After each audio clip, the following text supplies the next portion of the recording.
In the early 16th century, the Ottoman Empire reached its zenith under Suleiman the Magnificent. Born in 1494, Suleiman ascended the throne in 1520, quickly showcasing his skills as a military leader and statesman. Under his rule, the Ottomans expanded, capturing key cities like Belgrade and Rhodes, and even besieging Vienna. Suleiman's fleet dominated the Mediterranean, ensuring naval supremacy. His reign was marked by significant legal and cultural achievements, earning him the title the lawgiver for unifying the empire with comprehensive legal reforms. A patron of the arts, Suleiman led a cultural renaissance, with advancements in architecture, literature, and science. The iconic Süleymani Mosque in Istanbul, a symbol of his legacy, was constructed during this period.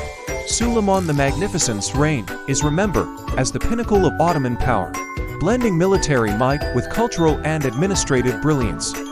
4.